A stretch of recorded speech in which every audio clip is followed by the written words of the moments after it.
I lartë, ata nuk, nivelli më i lartë gjyqtarë në botë. E që tribunal ndërkombëtar i vendosën për me gjyku ato që në Evropë ka qenë papame për 45-ës, kështu që e ka marrë ma seriozisht edhe UN-i atë vakt.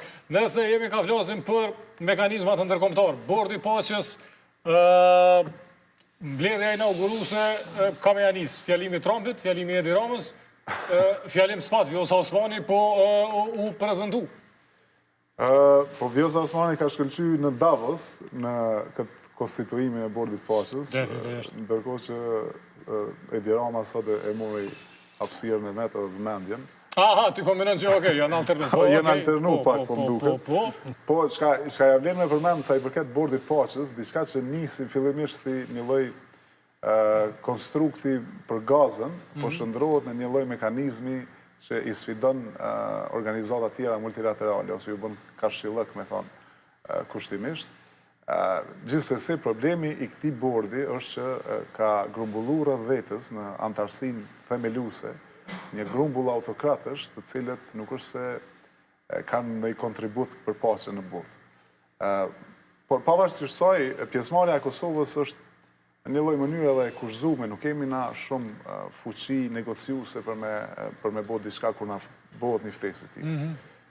Gjithsesi është një farë rreziku në kuptimin e relacioneve me Shtetet e Bashkimit Evropian, të cilat e kanë refuzuar pothuajse të gjitha hyrjen në këtë bord. Por kjo është teme mirë për shkak se e kanë refuzuar fillimisht. Po ndërkohë Italia, Greqia, shkun si vëzhguse, jo veç për këshyrim që apo bëhet, jo si jemi prej këtuhit, jo nështë... E kanë refuzuar në mënyrë kështu strategjike, pa e lëkund raportin me presidentin Trump, sepse gjithë e dinë që përplasja me thë mund të ketë pasoja negative për ta. Për Kosovën ka efekte pozitive në kuptimin e njohjes, ose në kuptimin e marketingut ndërkombëtar. Ne jemi shtet i vogël i cili ka nevojë të merr pjesë pothuajse në çdo organizëm multilateral si subjekt i barabartë mes barabartëve. Dhe në këtë drejtim mendoj që ka elemente pozitive. Gjithsesi duhemi me qenë kujdesshëm në raport me partnerët tonë në Bashkimin Evropian, sepse rruga jonë është drejt Bashkimit Evropian dhe krahas mirëmbajtjes raporteve me Shtetet e Bashkuara të Amerikës, duhet jemi të kujdesshëm që të mos acarojmë raportet me BE. E përmendën i përvojë tuajn me unë mik. Gazetarët e sportit, këta që janë pak më të mirë, një gjë e dinë. FIFA është organizata e dytë më e korruptuar në botë. UN-i është i pari. Edhe ç'kjo mësohet herët nëse do të më bëj gazetar i mirë i sportit.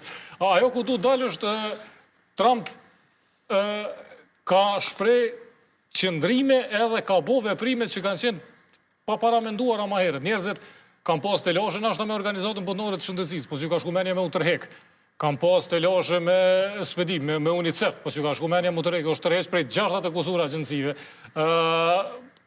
Ka qëndrim Amerikan që është ma i zëshëm kundër UNMIK-ut se qëndrimi i Kosovarve.